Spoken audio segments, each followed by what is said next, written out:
The night sky over Montana had never looked quite so strange. Danny Reeves stood on his porch, coffee mug growing cold in his hands, watching the streak of orange fire tear across the heavens. He had seen meteors before, plenty of them in his 53 years of ranching this land, but this was different.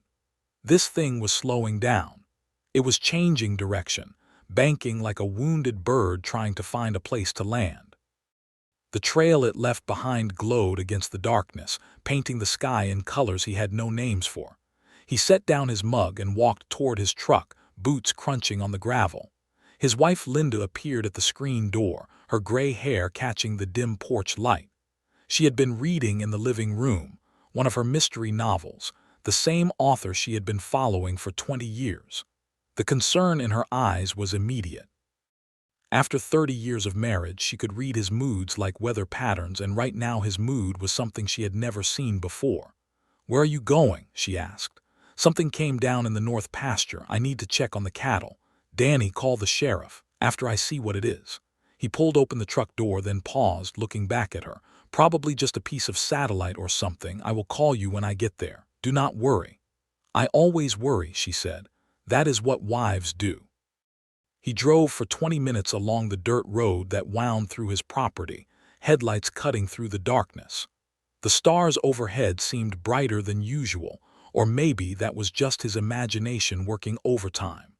He thought about his father, who had ranched this same land, and his grandfather before him. 3 generations of Reeves men, looking up at the same sky, never imagining that something might look back. The smell reached him first, something like burning metal and ozone, sharp enough to make his eyes water. Then he saw the glow, an eerie blue-white light that pulsed against the darkness like nothing he had ever witnessed. It reminded him of the aurora borealis he had seen once on a trip to Alaska, but more concentrated, more alive. The crater was perhaps 50 feet across, steam rising from the scorched earth. At its center sat something that was definitely not a meteor. It was a vessel of some kind, roughly the size of a school bus, its hull covered in what looked like overlapping scales that shimmered with a faint blue light. Parts of it were torn open, and from those wounds came a strange luminescence that pulsed like a heartbeat. The grass around the crater had been burned away in a perfect circle, and the soil itself had turned to something like glass in places, catching the light and throwing it back in fragments. Danny stopped his truck and sat there for a long moment, hands gripping the steering wheel so hard his knuckles went white. His mind raced through possibilities: military aircraft, some kind of experimental drone, maybe even a satellite. The government was always testing things out here, away from prying eyes. But deep down in that quiet place where instinct lived, he knew none of those explanations fit. This was something else entirely, something that changed the rules of what was possible. The universe had just gotten a lot bigger, and Danny Reeves was sitting at the edge of it in his old Ford pickup. He stepped out of the truck. The night was quiet except for the hissing of cooling metal and the distant lowing of frightened cattle. His herd had scattered to the far edges of the pasture, their instincts telling them that something was wrong, something they did not understand. Danny approached the crater carefully, his boots slipping on the loose dirt. The heat from the impact site was intense but bearable, like standing near a dying bonfire. As he drew closer, he heard something else, a sound that made his heart clench with recognition. It was crying. Not human crying, but something close enough to recognize. A keening, broken sound that spoke of pain and fear in a language that needed no translation. It was the sound of something alive, something suffering, and Danny Reeves had never been able to walk away from suffering. His father had taught him that. "You help what needs helping," his father had said. "That is what it means to be a man." Danny moved faster, sliding down the crater wall until he reached the vessel. Up close, he could see that the scaled hull was damaged in dozens of places, great rents torn through the material as if by enormous claws or perhaps some kind of debris impact during re-entry. Smoke or steam rose from some of the openings, and the blue light flickered unevenly, like a dying flame. Through one of these openings, he saw movement, a shifting of shadows that resolved into a shape. The creature that looked back at him was unlike anything he had ever seen. It was vaguely humanoid in shape, with 2 arms and 2 legs, but there the similarities ended. Its skin was a deep purple, covered in fine scales that caught the light like amethyst.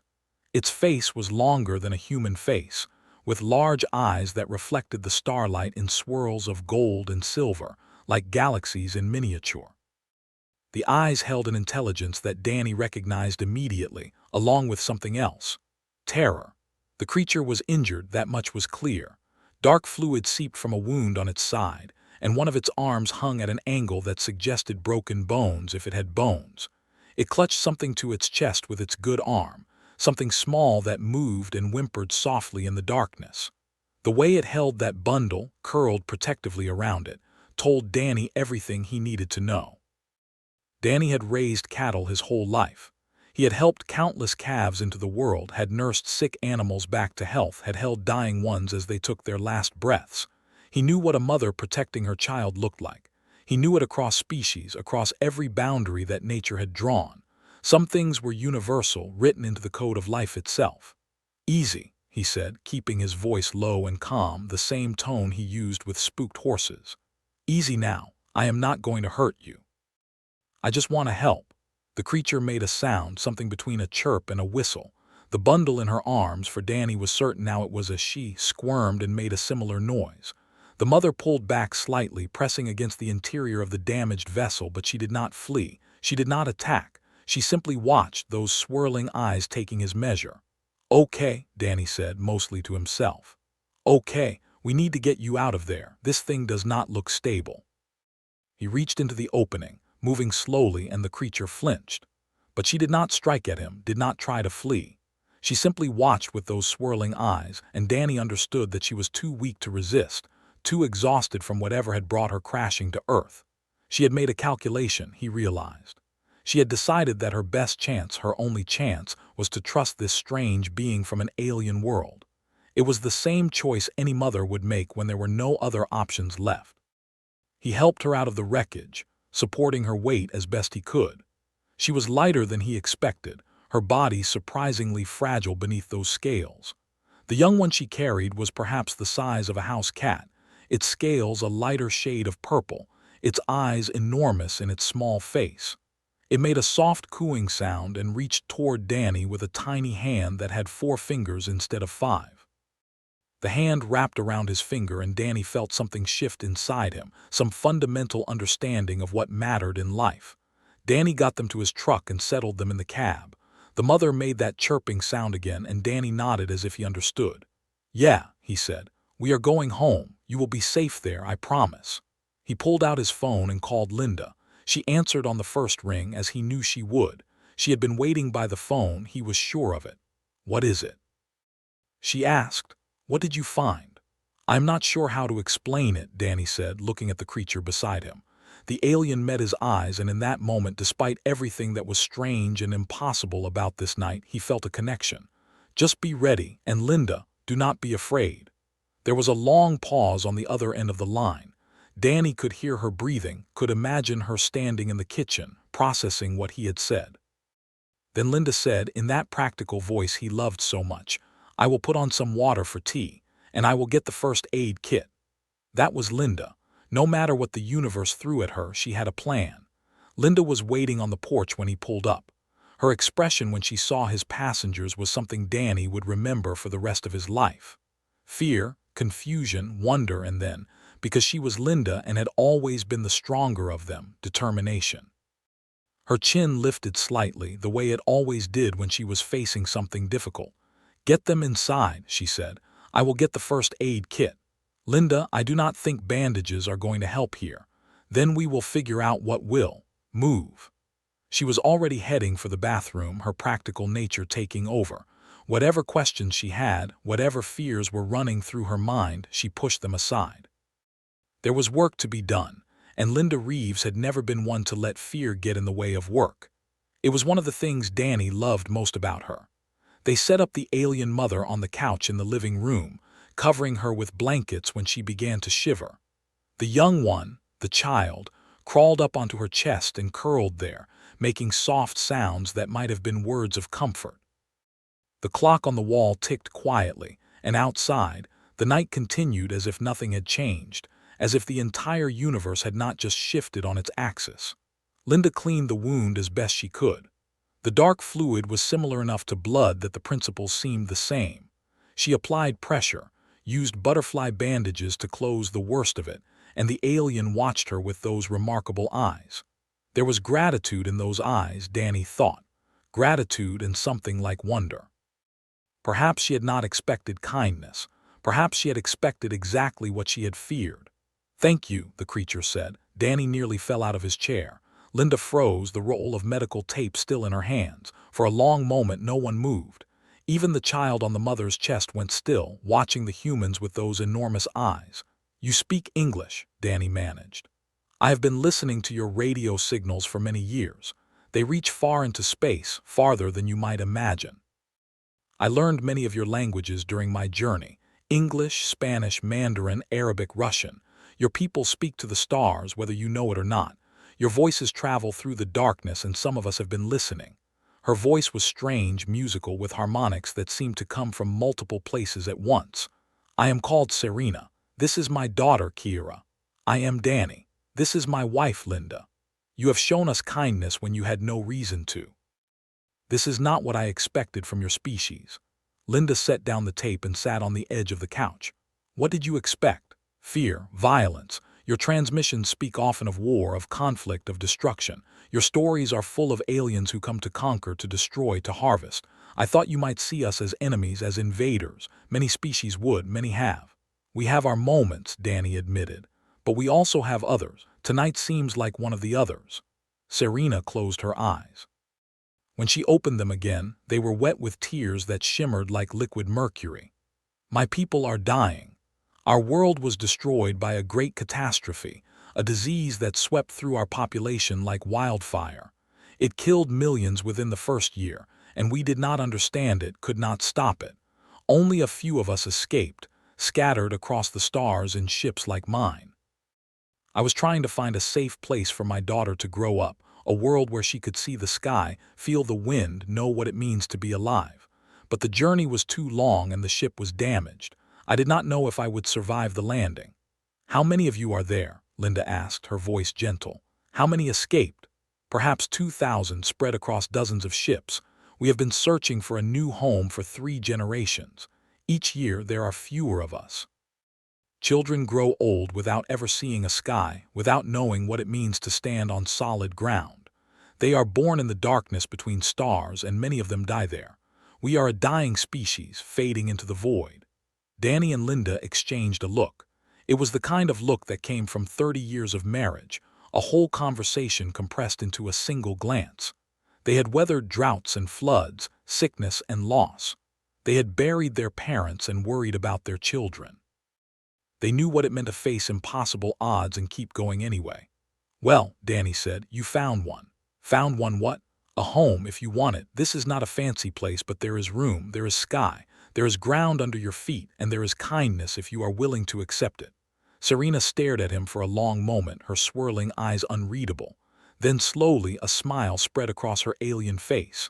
It was not a human smile, but Danny recognized it all the same. It was hope. "Thank you," she said again. And this time the words seemed to carry the weight of generations. The next few weeks were chaos. Danny called his son, Peter, who worked for a tech company in Seattle. Peter called his friend Amy, who had contacts in the scientific community.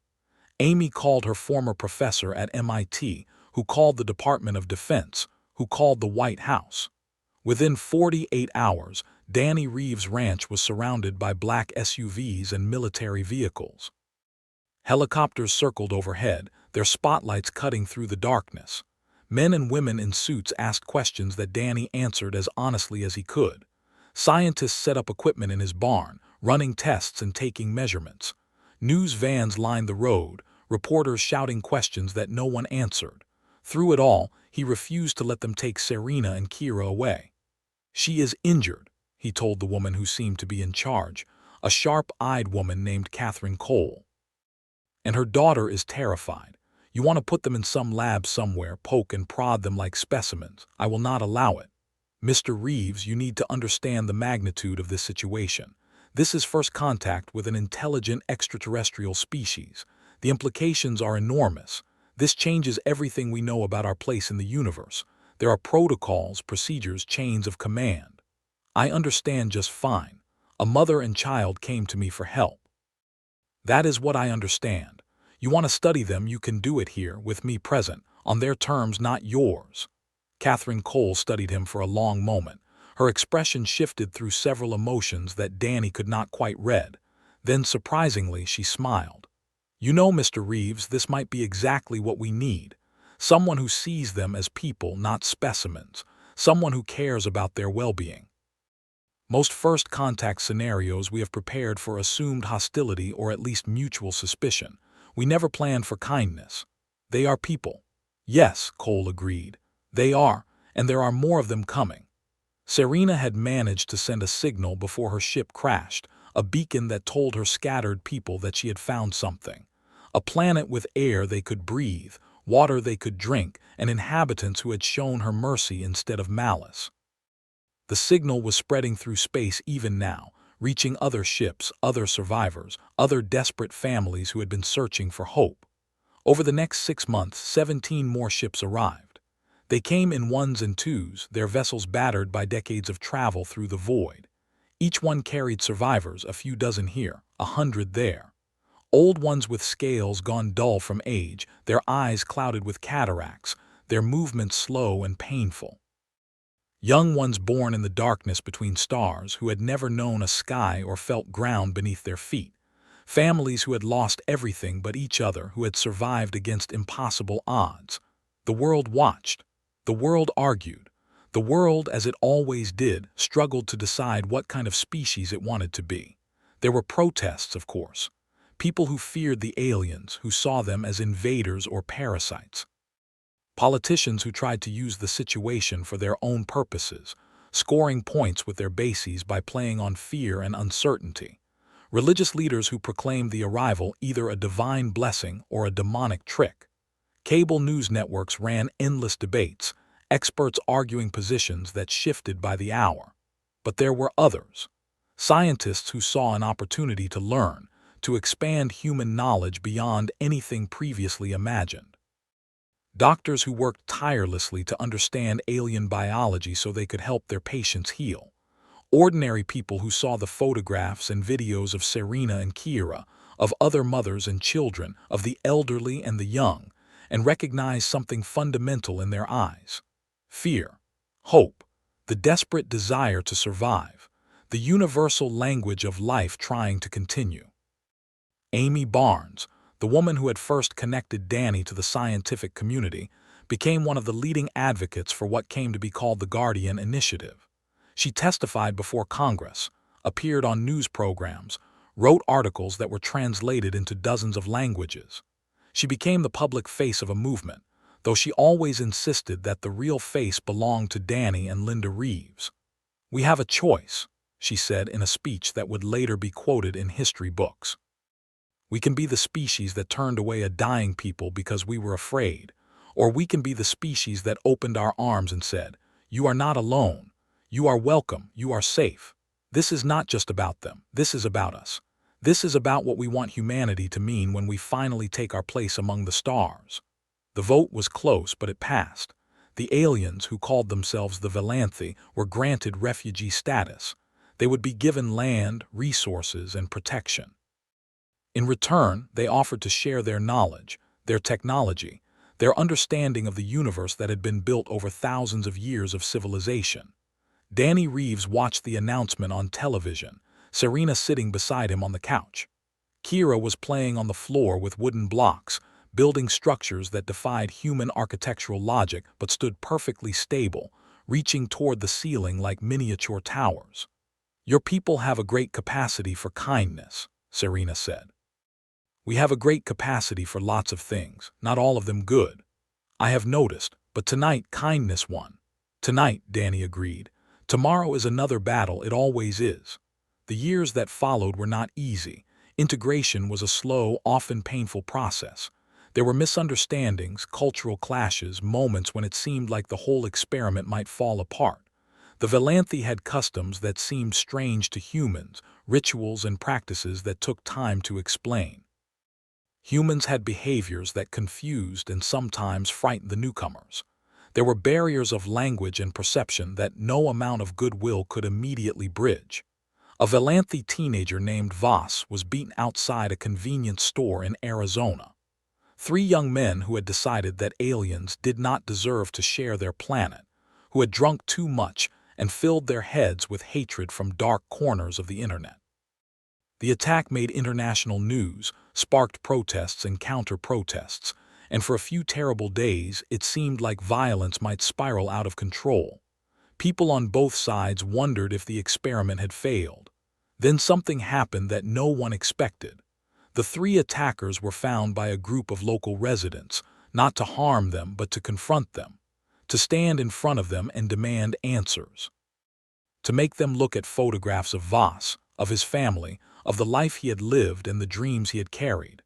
The residents were an unlikely group: a retired teacher, a construction worker, two mothers from the neighborhood, and a man named George Hartley. George was a retired Marine who had served 3 tours in Afghanistan.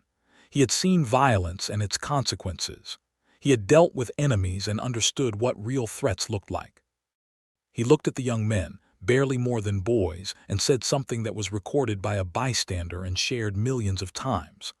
"I have fought enemies of my country. I have killed men who were trying to kill me. But I have never, not once, attacked someone just because they were different. That is not what warriors do. That is what cowards do. Real strength is having the power to destroy and choosing not to. Real courage is standing up for those who cannot stand up for themselves. These Velanthi, they are not our enemies. They are refugees, they are families. They are people who lost everything and are trying to find a place to belong. Sound familiar? It should. That is the story of every human being who ever came to this country." The 3 attackers were arrested and convicted. Voss recovered, though he would carry scars for the rest of his life, both physical and emotional. George Hartley became an unlikely spokesman for human Velanthi relations, giving speeches at schools and community centers across the country. He became a symbol of what humanity could be when it chose courage over fear. "We are not perfect," he would say. "God knows we are not perfect, but we are capable of being better, every single one of us, and that has to be enough. That is what it means to be human." The first Velanthi human school opened in New Mexico, a place where children of both species could learn together.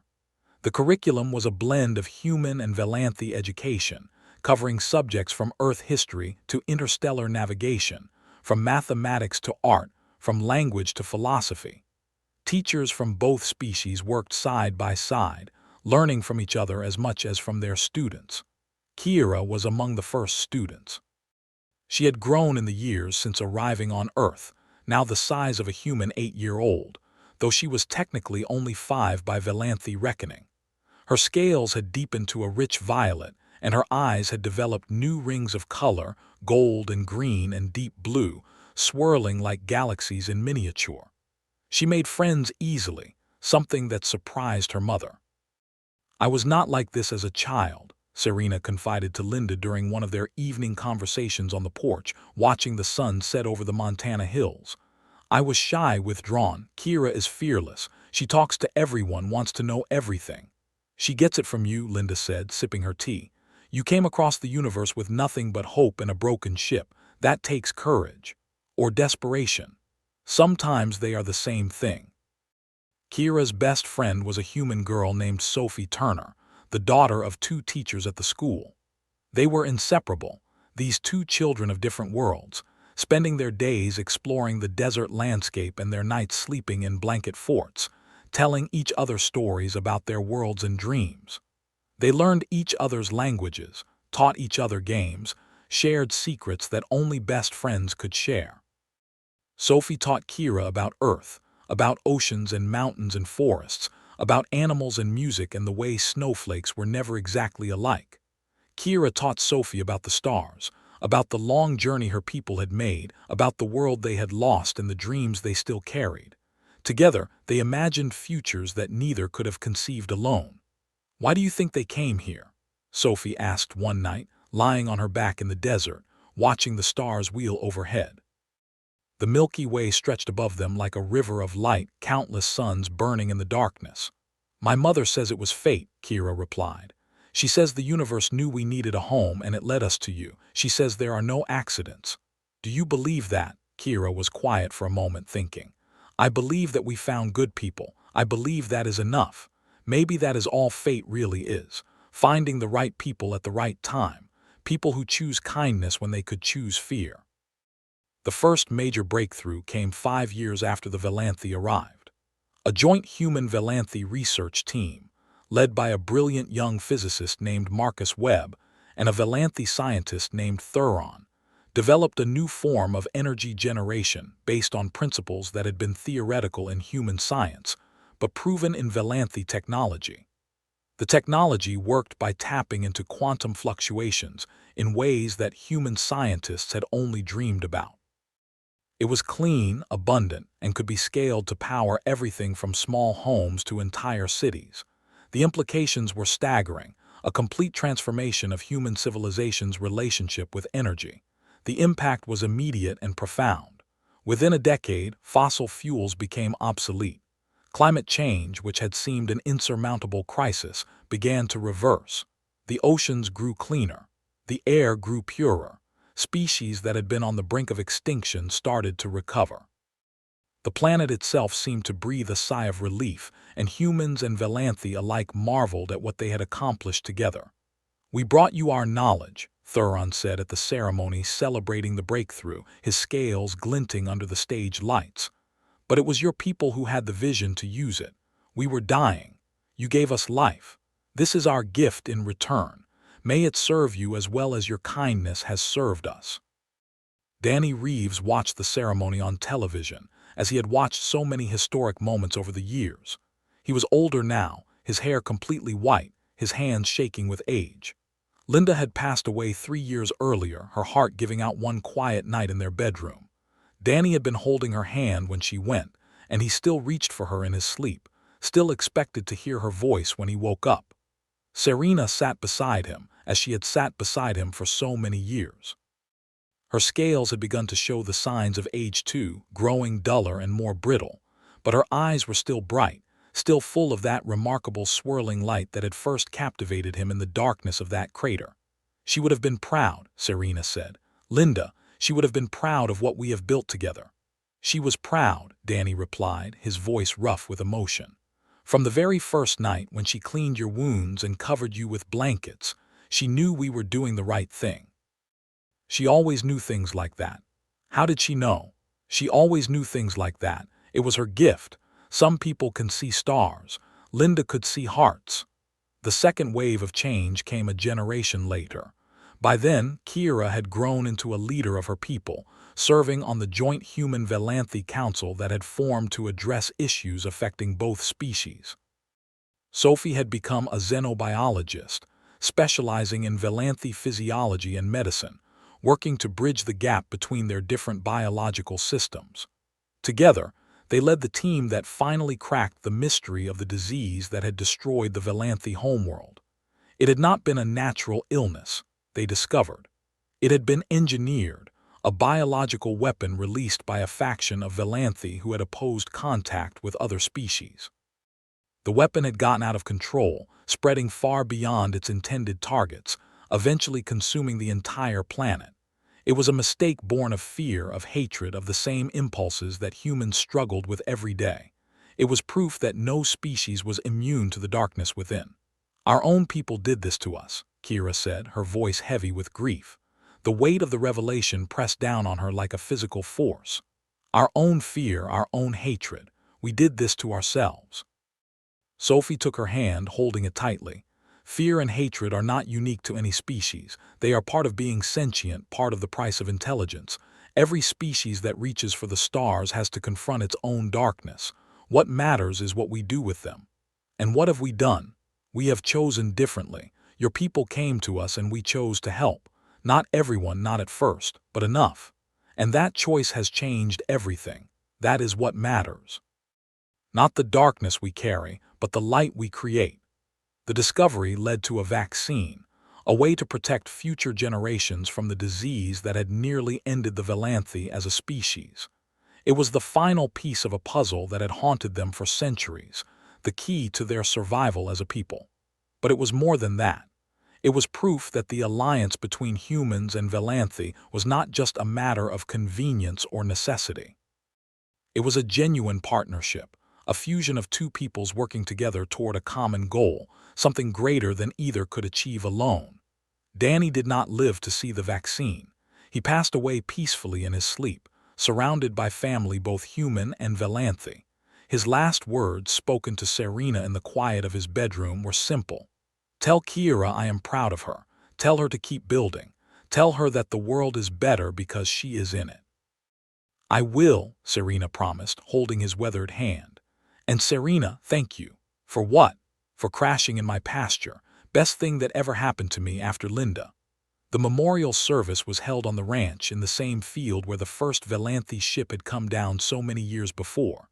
The crater had long since been filled in, replaced by a garden that bloomed with flowers from both Earth and the Velanthi homeworld. It was a place of beauty, of memory, of hope. Hundreds of people attended, humans and Velanthi side by side. They told stories about Danny, about his stubbornness and his kindness, about the night he had walked into the darkness and brought back hope. They laughed and cried and remembered a man who had changed history simply by being decent. Kira spoke last. She stood at the edge of the garden, her scales gleaming in the afternoon sun, and looked out at the assembled crowd. "When my mother and I crashed on this world, we were alone. We were frightened. We had lost everything, our home, our people, our hope for the future. And then a human man walked out of the night, saw two strange creatures in a burning ship, and decided to help." She paused, gathering herself. "He did not ask what we could offer him. He did not wonder if helping us would be dangerous. He simply saw that we were in need and he responded. That is humanity, not the wars or the conflicts, not the fear or the hatred. Those things are real, but they are not the whole story. The whole story includes people like Danny and Linda Reeves, who opened their home to strangers from another world and made them family. My people call humanity our guardians, but I think that word does not capture the full truth. You are not our protectors because you are stronger or because we are weak. You are our guardians because you chose to be, because when you could have turned away, you reached out instead. That choice, made over and over again by millions of people, has given my people a future. It has changed the course of history for both our species. Danny always said that kindness was a choice, and that it was the most important choice we could make. I believe he was right, and I believe that if we continue to make that choice, there is nothing we cannot accomplish together. The years continued to pass, as they always do. The Velanthi population grew, slowly but steadily. Mixed communities formed, places where humans and Velanthi lived and worked side by side. A new generation emerged, children who had grown up in a world where two species called Earth home, where the extraordinary had become ordinary. Intermarriage was rare but not unknown. The first human Velanthi child was born 30 years after the initial landing, a girl named Hope who had her mother's purple scales and her father's brown eyes.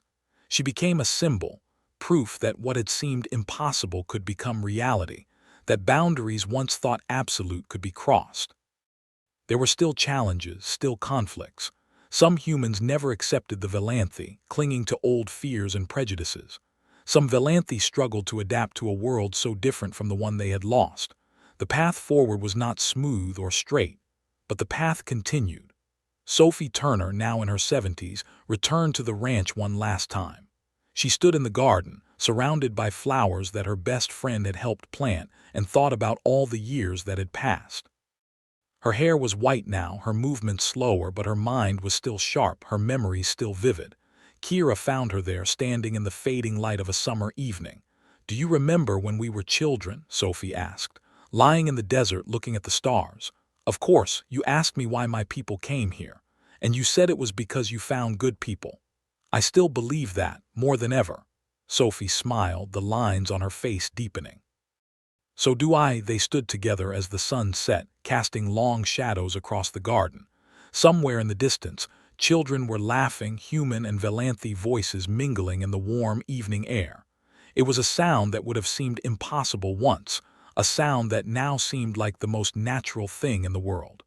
"What do you think the future holds?" Sophie asked. I think it holds whatever we build, together.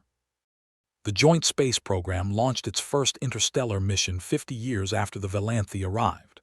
The ship, named the Horizon, carried a crew of humans and Velanthi, setting out to explore the galaxy that had once been a barrier and was now an open frontier. Among the crew was a young pilot named Grace Reeves, Danny's great-granddaughter. She had inherited his stubborn determination and his quiet courage, along with stories of the night he had walked into the darkness and changed the world. She carried his photograph in her quarters along with one of Linda. Her co-pilot was a Velanthi named Soren, Kira's grandchild. He had never known the old homeworld, had grown up entirely on Earth, but he carried the memories of his people in his blood and his bones. He knew the stories of the long journey, the suffering, the hope. As the Horizon left Earth's orbit, Grace looked back at the blue marble that had been home to both their peoples. "Ready?" she asked. "Ready," Soren replied. They turned their faces toward the stars, toward the unknown, toward a future that neither of their peoples could have imagined alone but had built together. Somewhere behind them, on a small ranch in Montana, the garden still bloomed. Flowers from two worlds grew side by side, their roots intertwined in the same soil, reaching toward the same sun.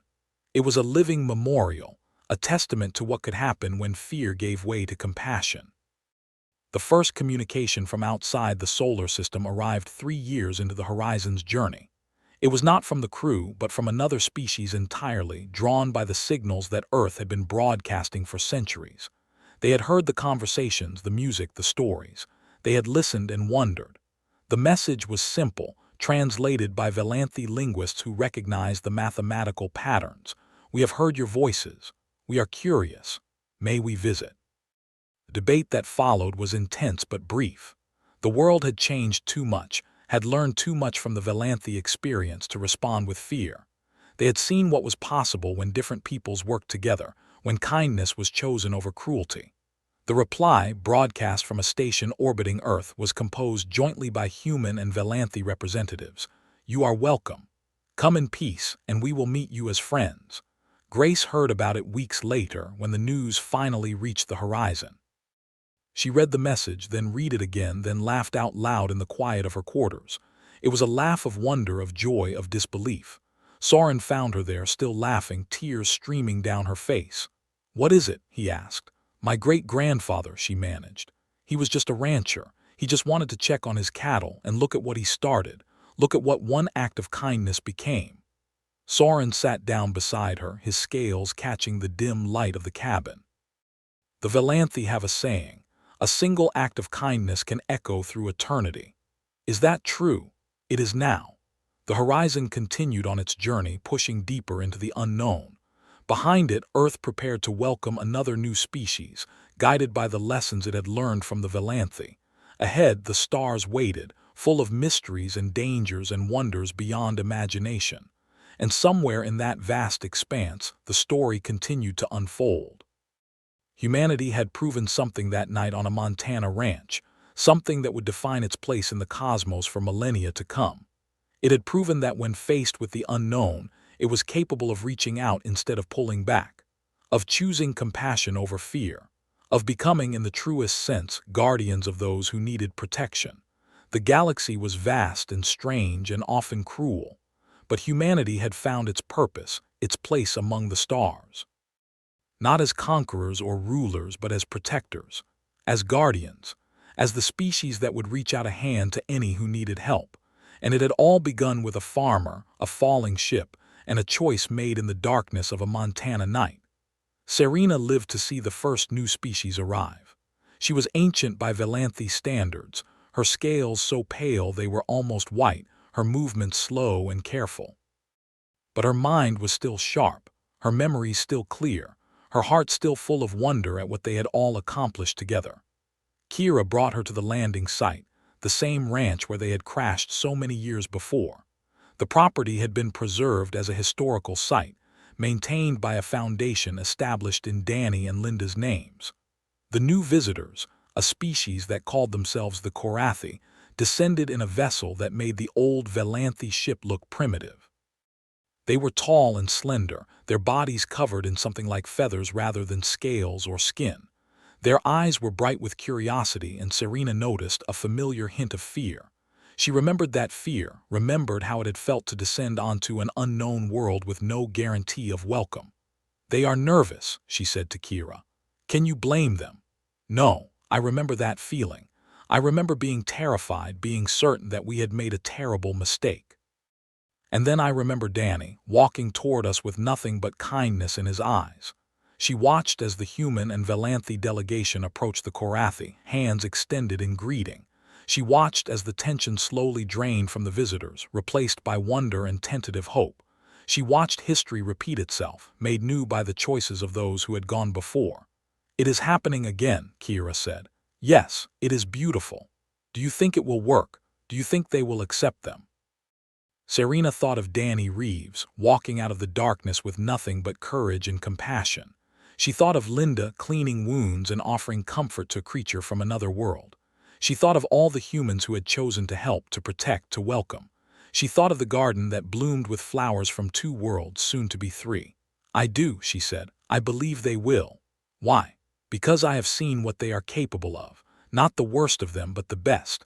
And the best is remarkable. The best is worth believing in." The sun set over Montana, painting the sky in shades of orange and purple. In the garden, flowers from 3 worlds now grew together, their colors blending in the fading light. Children played among the pathways, human and Valanthi and Korathi, their laughter rising like music. And somewhere among the stars, the horizon pressed on, carrying the children of Earth and the Valanthi into the vast unknown, carrying the message that had changed everything. You are not alone. You are welcome, you are safe. This was humanity's gift to the galaxy. Not technology or weapons or power, but something simpler and more profound. Kindness. The choice to extend a hand instead of making a fist, to open a door instead of building a wall, to see a stranger in need and say, without hesitation, "I will help." It was not always easy. It was not always successful. Humanity would make mistakes, would stumble and fall and sometimes fail. There would be dark days, moments when fear seemed stronger than hope, but it would also rise. Again and again it would rise, because that was what Guardians did. The story that began on a quiet Montana night would continue for millennia, spreading across galaxies and touching species that had never heard of Earth or humanity. It would grow and change and evolve, taking forms that Danny Reeves could never have imagined. But at its heart, it would always be the same story. A story of 2 peoples who found each other in the darkness and chose, against all odds, to walk together into the light. A story of hope, a story of kindness, a story of humanity. The end.